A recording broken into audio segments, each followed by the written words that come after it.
بسم الله الرحمن الرحيم. عن انس بن مالك رضي الله تعالى عنه قال قال رسول الله صلى الله تعالى عليه وسلم الدعاء لا يرد بين الاذان والاقامه رواه الترمذی۔ نبی کریم صلی اللہ علیہ وسلم نے ارشاد فرمایا اذان اور اقامت کے درمیان مانگی جانے والی دعا رد نہیں کی جاتی۔ دوستو، اذان اور اقامت کے درمیان کا وقت قبولیت کا وقت ہے، اور نبی کریم صلی اللہ علیہ وسلم نے فرمایا ہے کہ اس کے درمیان میں دعا مانگو اور وہ دعا ضرور قبول ہوتی ہے۔ صحابہ کرام نے پوچھا ماذا نقول یا رسول اللہ، یا رسول اللہ کون سی دعا مانگا کریں؟ آپ صلی اللہ علیہ وسلم نے ارشاد فرمایا صلی اللہ العافیت فی الدنیا والآخرہ، کہ دنیا اور آخرت کی عافیت مانگا کرو۔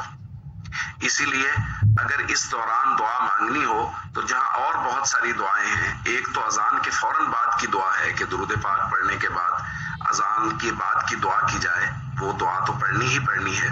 اس کے بعد جو دعا ہے وہ جہاں اور بہت سی دعائیں کر سکتے ہیں، جس دعا کے بارے میں نبی کریم صلی اللہ علیہ وسلم نے فرمایا ہے وہ ہے عافیت کی دعا۔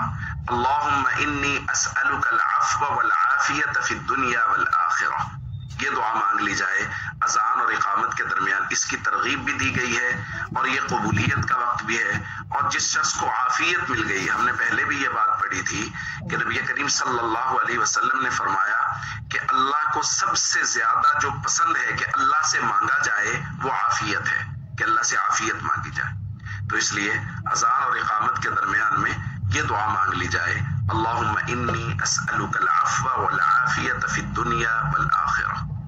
السلام علیکم ورحمۃ اللہ وبرکاتہ۔